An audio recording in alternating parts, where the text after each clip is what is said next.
Hello friends, मैं सुधीर स्वागत करता हूं आप सभी का आपके अपने चैनल स्कोर मैक्स पे।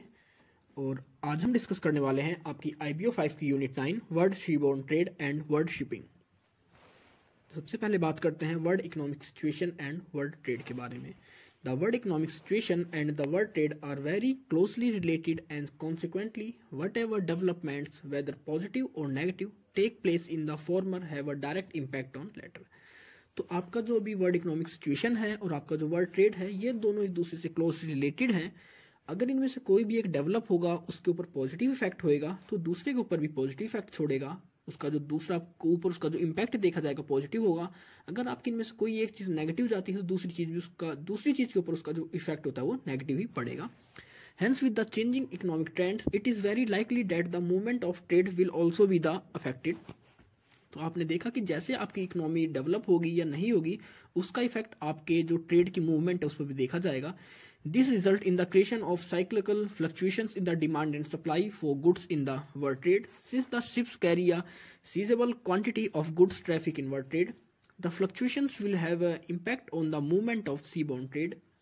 Therefore, before making any study of the world seaborne trade, it becomes necessary to make an analysis of the recent development that have been placed in the world economy, covering world output, merchandise trade, and OECD countries, including production. Industrial production. तो हमें इसमें बोला गया है कि जब भी आप किसी ट्रेड के बारे में पढ़ने की शुरुआत करते हैं, आप जानते हैं कि अब आप स्टडी कर रहे हैं वर्ल्ड सीबोर्न ट्रेड के बारे में, तो उससे पहले आपको पता होना चाहिए कि वर्ल्ड का आउटपुट क्या है, वहाँ का जो मर्चेंडाइज ट्रेड है वो क्या है, या फिर आपकी जो OECD कंट्रीज हैं जिन्हें हम कहते हैं organisation for economic cooperation and development, या आपके जो इंडस्ट्रियल प्रोडक्शन है वो किस किस तरह के हैं। तो इस चैप्टर में नॉर्मली हम सीबोर्न ट्रेड के बारे में पढ़ेंगे, तो उससे पहले हमें कुछ चीज़ों का पता होना चाहिए। तो सबसे पहले आता है आपका वर्ल्ड आउटपुट। तो अगर हम वर्ल्ड आउटपुट की बात करें तो जो the world output economic output grow by 2.8% over 1995। Growth in development countries were lower than the expected. अब आपका इसमें जो दिखाया गया है कि जो इकोनॉमिक आउटपुट की थी, या उनको जो इकोनॉमिक आउटपुट की जो ग्रोथ हुई थी मैन्युफैक्चरिंग की, वो 2.8% थी कंपैरिजन टू 1995 के साथ। यहाँ पर हम जिस ईयर को बात करते हैं, या इस चैप्टर में जिस ईयर को बेस ईयर लिया गया है वो आपका 1996 ईयर है। तो इसमें यही कहा गया है कि आपके 1996 में जो आपकी इकोनॉमिक ग्रोथ हुई थी आउटपुट्स की, वो 2.8% हुई थी। और आपकी जो डेवलप्ड कंट्रीज की जो एक्सपेक्टेड ग्रोथ रेट हमने पहले एक्सपेक्ट करके चलते हैं कि इस साल हमारी कंट्री का जो एक्सपेक्टेड ग्रोथ रेट है ये होएगा, वो कम हुआ था कंपैरिजन टू एक्सपेक्टेशंस के। In US growth was more than forecasted. US की अगर बात करें तो 1996 के अंदर उसकी जो एक्सपेक्टेड ग्रोथ उन्होंने फोरकास्ट करी थी उससे ज़्यादा ग्रोथ हुई थी वहाँ पर। In Japan special stimulus package help in recovery. और आपके जो जापान था इसके अंदर ग्रोथ नहीं हुई थी, लेकिन इनके अंदर जो कुछ इनके पैकेज थे उस डेवलपमेंट को कवर करने के लिए, उसकी रिकवरी के लिए उन्होंने काफ़ी हेल्प करी। The recovery was not as expected in western Europe. The growth was 5.6 for developing countries including China. अब आपकी जो डेवलपिंग कंट्रीज थी, जैसे आपकी जो एशिया की कंट्रीज है मैक्सिमम, उनके अंदर जो ग्रोथ रेट देखी गई थी 1996 के अंदर वर्ल्ड आउटपुट से रिलेटेड, वो 5.6 थी including China. The growth in Latin America was recorded at 3.3%. आपकी जो लैटिन अमेरिका के अंदर ग्रोथ देखी गई 1996 के अंदर वो थी आपकी 3.3%. East Asia deemed to be brightest area was affected by the weakening of exports. In Africa recovering began. In 1994 in Central and Eastern Europe the GDP declined by 2.8% in 1996. तो आपकी जो सेंट्रल और वेस्टर्न यूरोप थे उनकी जो GDP थी वो decrease हो गई थी, उनका जो आउटपुट था डिक्रीज हो गया था। जब उनका आउटपुट डिक्रीज होएगा तो उनकी जीडीपी भी अपने आप डिक्रीज हो गई थी। जो उनकी डिक्रीज हुई थी जीडीपी, उसका परसेंटेज था 2.8%। बात करते हैं मर्चेंडाइज ट्रेड के बारे में। The growth of merchandise trade slowed down in 1996 to 4.6%। अब आपका जो मर्चेंडाइज ट्रेड था वो 1996 में 4.6% के साथ डाउन में आया, या डाउनवर्ड हुआ वो। The divergence between trade and output growth which has been increasing since 1999 and reduced in 1996। अब आपका जो डाइवर्जेंस ट्रेड था, मतलब जो ग्रोथ थी आउटपुट्स की, वो इंक्रीज हुई आपकी 1990 से, लेकिन वो कब रिड्यूस हुई जाके, मतलब 1990 से तो उसने इंक्रीज होना शुरू करा था, लेकिन जैसे ही वो आपके 1996 तक पहुंची, मतलब ग्रोथ तो यहाँ पर भी कर रही थी वो, लेकिन उसका वो कह सकते हैं कि वो परसेंटेज नहीं थी ग्रोथ की, वो परसेंटेज जो थी वो कम हो चुकी थी। The main reason behind this work decreased import by developing countries, particularly Japan and United States. तो इसका जो मेन रीजन था वो था हमारा जो इम्पोर्ट था वो डिक्रीज हो गया था बाय डेवलप्ड कंट्रीज के थ्रू। जो डेवलप्ड कंट्रीज थी वो जो इम्पोर्ट करती थी वो इम्पोर्ट कम हो गया था। नॉर्मली इसके अंदर डेवलप्ड कंट्रीज के अंदर हम बात करेंगे जापान और यूनाइटेड स्टेट्स की। Due to slowest GDP growth, the imports remained sluggish in Western Europe. In USA also the imports of electric goods like computer also slow down. अब आपके जो यूएस के अंदर जो आपका इंपोर्ट्स हुआ करता है इलेक्ट्रॉनिक गुड्स का, जैसे कि आपके कंप्यूटर पार्ट्स थे या कंप्यूटर्स हो गए थे, उनका भी ट्रेड या इंपोर्ट कह सकते हैं स्लो डाउन हो चुका था, कम हो चुका था पहले कंपैरिजन में। In Japan yen depreciated with slow economic growth. अब जापान की जो करेंसी है येन वो भी डेप्रिशिएट हो चुकी थी, उसकी जो वैल्यू थी वो कम हो चुकी थी विद स्लो इकोनॉमिक ग्रोथ, क्योंकि उनकी जो इकोनॉमिक ग्रोथ थी वो कम हो रही थी। तो जैसे जैसे इकोनॉमिक ग्रोथ आपकी कम होती है वैसे ही आपकी जो करेंसी की वैल्यू होती है वो भी डेप्रिशिएट होनी शुरू हो जाती है। Export in East Asia and China declined significantly due to fall in price of semiconductor. अब आपके अंदर एक्सपोर्ट की बात करें तो हमारा जो ईस्ट एशिया था या जापान था ये भी डिक्लाइन होने लगे इनके एक्सपोर्ट, क्योंकि इनका जो मेन एक्सपोर्ट था वो सेमीकंडक्टर्स का था और सेमीकंडक्टर्स के जो प्राइस थे वो कह सकते हैं हम धीरे धीरे फॉल होने लगे या कम होने लगे। OECD countries industrial production. तो अगर हम बात करें ओईसीडी कंट्रीज के बारे में तो ओईसीडी का मतलब होता है organisation for economic cooperation and development. एक तरह से कॉर्पोरेशन है किस तरह हम अपनी कंट्रीज के अंदर इकोनॉमिक कॉर्पोरेशन को एस्टेब्लिश कर सकें, उनका डेवलपमेंट कर सकें। The OECD industrial production reflect global maritime transport. In 1991 to 1993, the growth rate declined due to decreased production of oil, cooking oil, petroleum product, non-ferrous metals, and fertilizers, and subsequent falls in sales. अब आपका जो 1991 से 1993 के बीच में जो growth rate था वो decline हो गया। इसका रीजन था कि हमारा जो प्रोडक्शन था इन सभी कह सकते हैं मेटल्स का या इन सभी प्रोडक्ट्स का वो कम होने लगा और फिर इनके साथ इनकी जो सेल्स थी वो भी डाउन हो गई। The overall trade was increased by manufactured in north America, Latin America, Asia and China. अब आपका जो ओवरऑल ट्रेड था वो इंक्रीज हुआ नॉर्मली आपका नॉर्थ अमेरिका के अंदर, लैटिन अमेरिका के अंदर, एशिया और चाइना में, क्योंकि ये उस टाइम अगर हम 1996 के नियर बात करें या 1990 की बात करें तो उस टाइम ये कुछ ऐसी कंट्रीज थी जो बहुत तेजी से डेवलप हो रही थी in terms of trade. World seaborne trade. Till 1996, the world seaborne trade continued to expand when the total cargo tonnage was 4.76 billion tons. अब आपका जो 1996 के अंदर आपका जो वर्ल्ड सीबोर्न ट्रेड था या जो हम कहें जो शिपिंग ट्रेड था वो आपका बढ़ रहा था, कंटिन्यू एक्सपेंड हो रहा था। इस टाइम पे जो कार्गो की टनेज कैपेसिटी थी वो थी आपकी 4.76 billion turns. The growth rate recovered was 2.3%, which was lowest since 1985. Tankers represented 44.7% of total world tonnage during 1996. तो इसके अंदर बात करी गई है कि आपके जो टैंकर्स हुआ करते जो शिपिंग में आप टैंकर्स का यूज किया करते वो टोटल हमारे एक्सपोर्ट के या कह सकते हैं टोटल वर्ल्ड टनेज के 44.7% पार्ट को एक जगह से दूसरी जगह तक ट्रांसपोर्ट कर रहे थे, उनके लिए फैसिलिटी प्रोवाइड कर रहे थे, या इनका जो परसेंटेज था यूज का वो 44.7 था टैंकर्स का। Dry bulk cargo registered increase of just 1.1% इन 1996। आपका जो ड्राई बल्क कार्गो था वो सिर्फ 1.1% के साथ इंक्रीज हुआ 1996 के अंदर। The World Sea Trade Services forecast a growth rate of 3.9 in total tonnage over next decade. The containerized and other general cargo is expected increased by 6.6% by 2006. अब 1996 के अंदर पहली बात उन्होंने एक्सपेक्टेड जो ग्रोथ देखते हैं, जो एज्यूम करके चलते हैं, फोरकास्ट करते हैं, वो करी थी उन्होंने 2006 के लिए कि हमारा जो ट्रेड है 6.6% के हिसाब से 2006 में इंक्रीज हो जाएगा। और आपकी जो ग्रोथ रेट थी इस टाइम पे 1996 की बात करें सर्विसेज की वो 3.9% in total tonnage over next 2 decades. अब बात करते हैं demand for shipping services in ton miles कि इनकी जो डिमांड थी वो कितनी थी शिपिंग सर्विसेज की टन मील्स के हिसाब से। There was only marginal increase 1% in shipping services in 1996 over last years. अब आपकी जो डिमांड थी वो बहुत ही कम कह सकते हैं मार्जिनली इंक्रीज हुई सिर्फ 1% शिपिंग सर्विसेज की 1996 में कंपैरिजन टू आपके प्रीवियस ईयर कह सकते हैं 1995 1994। क्रूड ऑयल डिमांड के बारे में बात करें तो it was only marginal increase 1% because the shifting of oil based to non OPEC sources which resulted in changes in trade routes. अब आपके अंदर जो ऑयल ट्रेड की डिमांड थी वो सिर्फ 1% इंक्रीज हुआ। इसका रीजन था आपके जो ऑयल बेस थे वो नॉन ओपेक जो कंट्रीज थी या उन सोर्सेज पे शिफ्ट हो गए थे, तो उनका अब जो रूट चेंज हुआ, उनके कह सकते हैं जब रूट चेंज होगा किसी का तो उसकी जो शिपिंग सर्विसेज का ट्रैकमेंट होता है या उनकी जो टाइम लिमिट होती है या उनका जो डिमांड होता है वो सब कुछ चेंज हो जाता है। तो नॉर्मली इसका रीजन था हमारा शिपमेंट हुआ था ऑयल बेस का नॉन ओपेक सोर्सेज पर।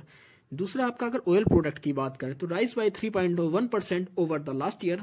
तो 1995 के कंपैरिजन में 1996 में आपका जो ऑयल प्रोडक्शन था इसका इंक्रीज हुआ था या इसकी जो डिमांड हुई थी जो शिपिंग सर्विसेज की इंक्रीज वो थी 3.1%। अब ड्राई बल्क कार्गो सर्विसेज की बात करते हैं, it is decreased by 1.3 collectively from the 3 major commodity. अब आपका जो ड्राई बल्क कार्गो सर्विसेज थी ये डिक्रीज हुई थी।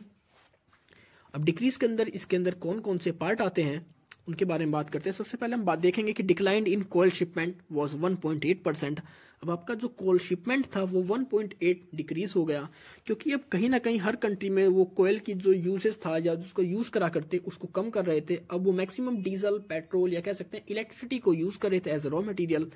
Decline in ore iron for shipment, आपका जो आयरन का शिपमेंट था वो भी डिक्रीज हो गया था 3% के साथ। और decline in grains shipment was 1.4%। अब आप जो जितनी भी कंट्रीज थी उस टाइम पे हर कंट्री ज़्यादा से ज़्यादा एफर्ट कर रही थी कि वो अपनी कंट्री के लिए खुद ज़्यादा से ज़्यादा ग्रेन्स को ग्रो कर सके, अपनी जो डिमांड है जो अपनी नीड है उसको खुद ही फुलफिल कर सके।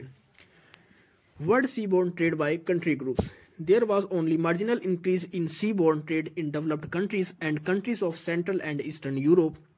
अब आपकी जो डेवलप्ड कंट्रीज थी या कंट्रीज जो आपकी ईस्टर्न और सेंट्रल यूरोप की थी उनके अंदर सिर्फ एक मार्जिनल इंक्रीज देखा गया, या कह सकते हैं 1% या 2% की जो उनमें डेवलपमेंट हुई थी, जो ग्रोथ हुई थी उसके बारे में। लेकिन अगर भी हम बात करें कि डेवलपिंग कंट्रीज के बारे में, was a decrease in seaborne trading 1996 to 1997।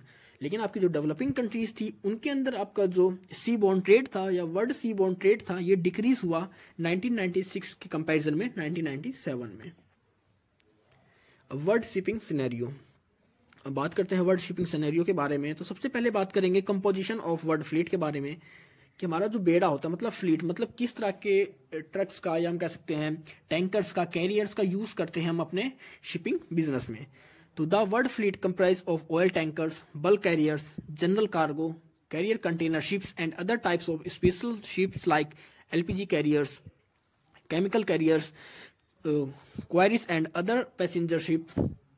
The strength of world fleet has increased over the year. It was expected by 3.2% 1996 over the last year. अब आपके पास जो हमारे कंपोजिशन है, हमारे जो फ्लीट में जो जो इंक्लूड होते हैं वो ऑयल टैंकर्स हैं, आपके बल्क कैरियर्स हैं, जनरल कार्गो हैं, कंटेनर शिप्स हैं, LPG कैरियर्स हैं, आपके केमिकल कंटेनर्स हैं। तो ऐसे काफ़ी सारे कह सकते हैं आपके पास ट्रांसपोर्ट के व्हीकल्स हैं या ट्रांसपोर्ट आइटम्स हैं जिनका यूज़ करते हैं आप इस शिपिंग में। और इनका जो एक्सपेक्टेड कह सकते हैं जो इंक्रीज हुआ था 1996 में वो था हमारा 3.2% कंपेरिजन टू लास्ट ईयर्स के मुकाबले। Oil tankers and bulk carriers are the major tonnage carriage 35.8% and 36% respectively in 1996। तो हमारे जो यहाँ पर मेन कैरियर थे वो हमारा ऑयल टैंकर्स और बल्क कार्गो कैरियर्स थे।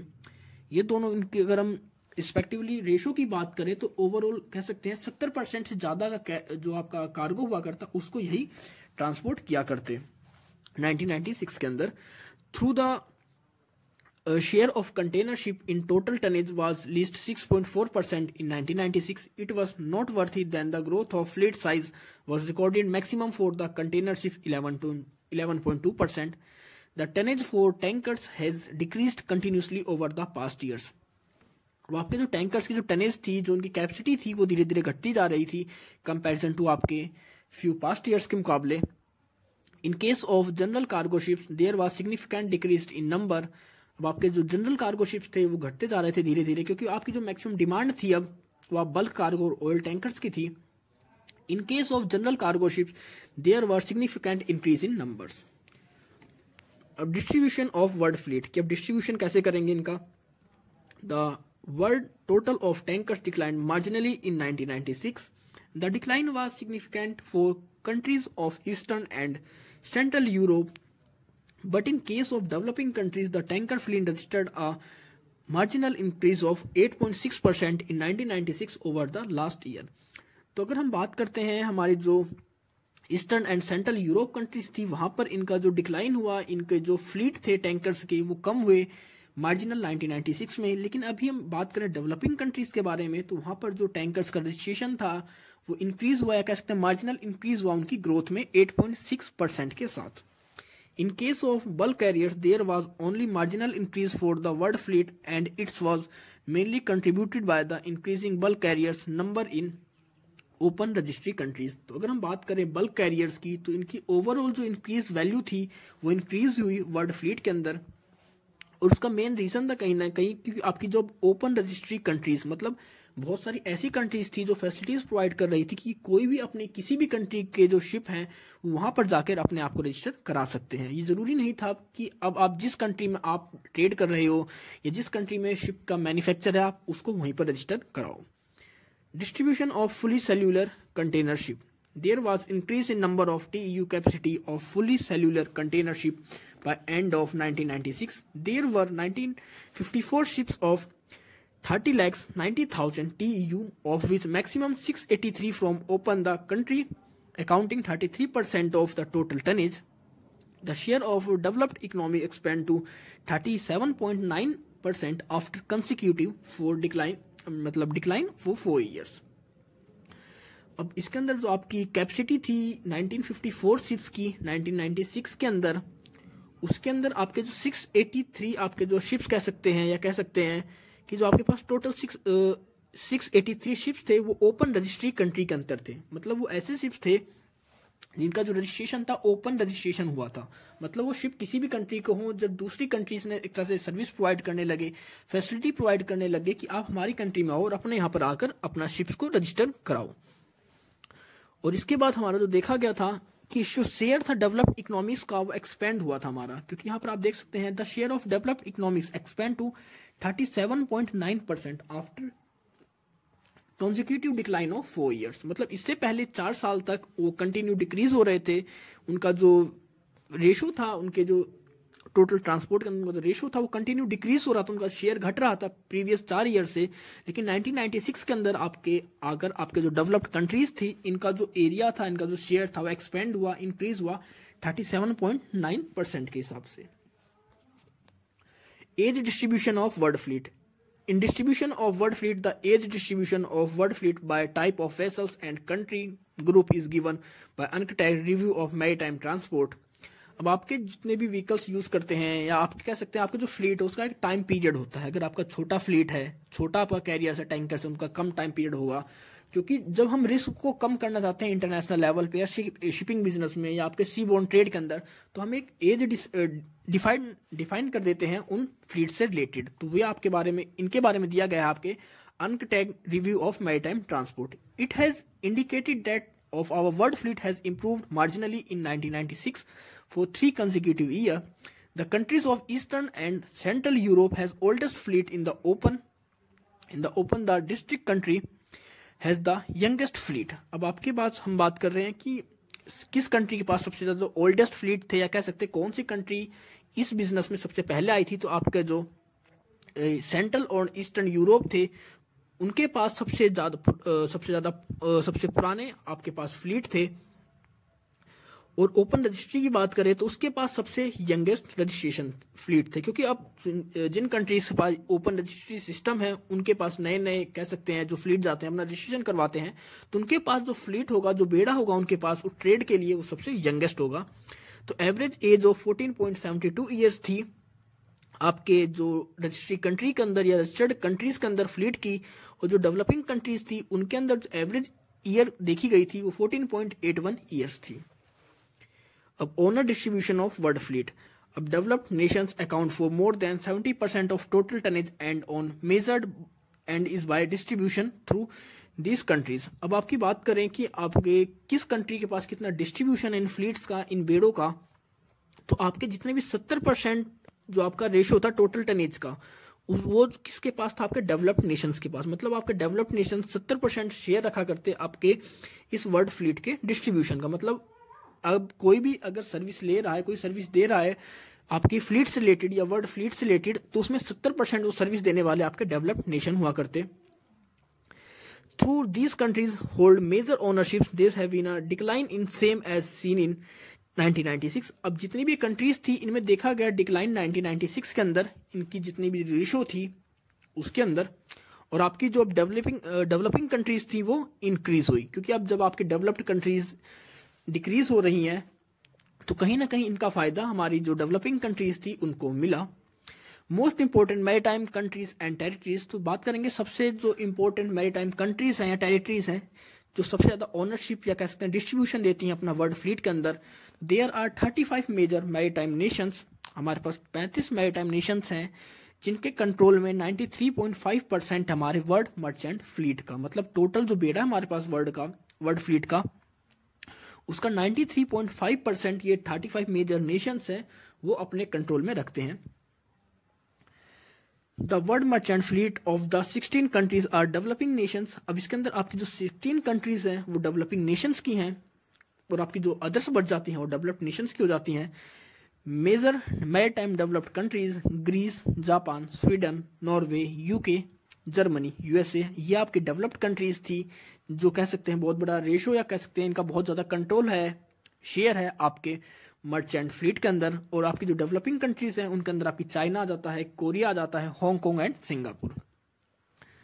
नेक्स्ट आपका foreign flag registry and major open registries. तो ओपन फ्लैग रजिस्ट्री या मेजर ओपन रजिस्ट्रेशन होता क्या है कि इसके अंदर आप अपने शिप को किसी भी कंट्री के अंदर जाकर रजिस्टर करा सकते हैं, वहां से उनकी सर्विस के लिए अपने आप को रजिस्टर। कि पहले क्या हुआ करता, आपका शिप जिस कंट्री में बना है या फिर आप जिस कंट्री में ट्रेड कर रहे हो उसका रजिस्ट्रेशन उसी जगह पर होना चाहिए था, इनमें से किसी एक पार्ट में। लेकिन जब से आपके ये ओपन फ्लैग रजिस्ट्रेशन आए या मेजर ओपन रजिस्ट्रीज आई, इसके बाद आप अपने शिप को किसी भी कंट्री में रजिस्टर करवा सकते हैं कहीं भी ट्रेड के लिए। तो इसके बाद क्या हुआ कि आपका जो ट्रेड था या आपके जो बिजनेस था वो धीरे धीरे इंक्रीज होने लगा शिपिंग का।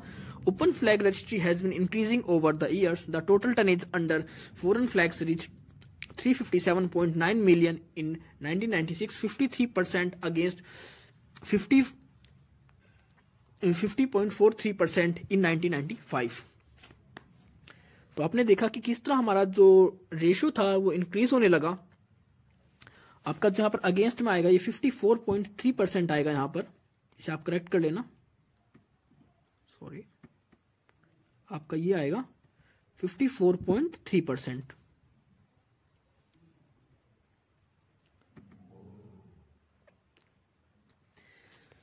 Open registry has been a common practice in developing nations.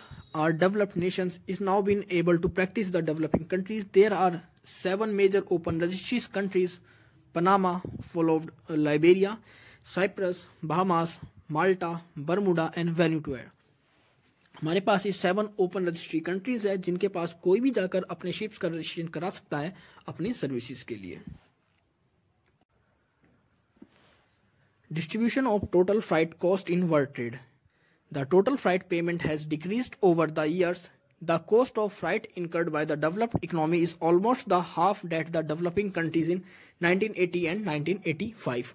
तो इसके अंदर बात करी गई है कि आपका जो टोटल फ्राइट पेमेंट था वो डिक्रीज होने लगा ईयर बाय ईयर। अब आपकी जो कॉस्ट लगा करती थी इस ट्रेड के अंदर, इस बिजनेस के अंदर, या जो कॉस्ट आया करती, जो पेमेंट रहा करती, वो आपकी डेवलप्ड इकोनॉमीज कंट्रीज थी जो उनकी हाफ हुआ करती कंपैरिजन टू डेवलपिंग कंट्रीज के मुकाबले। अगर कोई डेवलपिंग कंट्रीज की जो पेमेंट आएगी वो उस ट्रेड को करने के लिए अगर उसे कह सकते हैं हम 100 रुपीज को पेमेंट करनी पड़ेगी, तो वही काम अगर हमारी डेवलप्ड कंट्रीज करेंगी तो उनका कह सकते हैं सिर्फ 50 रुपीज पे करके वो काम हो जाया करता था। मतलब उनकी जो स्ट्रेटजीज थी, उनकी जो टेक्नोलॉजी थी उनके पास बेटर थी, जिसके थ्रू वो कम एक्सपेंस पर या कम पेमेंट पर अपना काम कर रहे थे। उनका जो कॉस्ट आ रहा था, जो इनकरेंस हुआ था, इनकर्ड कॉस्ट थी, वो कम होती जा रही थी। The freight cost borne by the developing countries for import value of medley 26% is high as 41% in 1996। अब आपकी जितनी भी जो डेवलपिंग कंट्रीज थी, अगर वो किसी प्रोडक्ट को इंपोर्ट करती थी अपनी कंट्री में, तो वहां पर भी उनकी जो कॉस्टिंग थी वो ज्यादा होने लग गई थी। पहले उनकी कॉस्टिंग 26% रहा करती इंपोर्ट वैल्यू के कंपैरिजन, लेकिन वो 1996 में आकर 41% तक हो गई।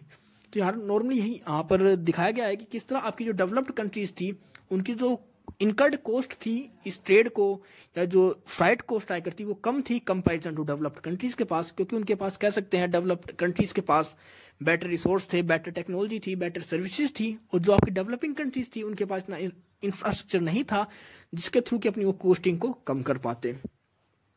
तो issues of concern to developing countries, तो कह सकते हैं कौन कौन से इश्यूज थे जिनकी वजह से डेवलपिंग कंट्रीज डेवलप नहीं हो पाई इस ट्रेड के अंदर। पहला है कि the ship owned by developing countries not allowed to cargo due to existence of barriers and developed maritime nations. तो आपके जो भी डेवलप्ड मैरीटाइम नेशंस थे उन्होंने एक तरह से बैरियर्स लगा रखा था कि उस कंट्री में या वहाँ के जो फिजिकल एरिया उस कंट्री का, वहाँ पर किसी भी डेवलपिंग कंट्रीज का जो शिप है वो नहीं जाएगा। यहाँ पर आपके जो भी डेवलपिंग कंट्रीज के शिप ओनर्स है वहाँ पर वो अपना ट्रेड या बिजनेस नहीं कर सकते। दूसरा था आपका शिपिंग इज कैपिटल इंटेंसिव। अब अगर आपको कोई कह सकते हैं कोई न्यू प्लेयर है वो शिपिंग बिजनेस में आना चाहता है तो उसके लिए उसे बहुत ज़्यादा कैपिटल की नीड होगी, क्योंकि इसमें आपको कह सकते हैं कंटेनर्स परचेज करने होते हैं, पूरा मैनेजमेंट होता है, तो इसमें बहुत ज़्यादा कॉस्टिंग आती है। तो आपके जो भी डेवलपिंग कंट्रीज थी उनके पास इतनी इकोनॉमिक स्ट्रॉन्ग नहीं थे वो कि इस बिजनेस में आ सकें। तीसरा है आपका protectionist policies of developed countries like provide subsidy, concession credits, open registry. अब आपकी जो भी डेवलप्ड कंट्रीज थी उन्होंने अपनी कंट्री कह सकते हैं इस बिजनेस को, इस ट्रेड को सब्सिडी प्रोवाइड कर रखी थी, उन्हें कंसेशन पे क्रेडिट फैसिलिटी प्रोवाइड किया करते, या फिर उनके पास जो ओपन रजिस्ट्री थी इनकी वजह से जो डेवलपिंग कंट्रीज थी इनको कम्पीट नहीं कर पाई, या इनके कह सकते हैं इनके जितनी एफिशिएंट वर्क नहीं कर पाई इस आपके वर्ल्ड शिपबोर्न ट्रेड के अंदर।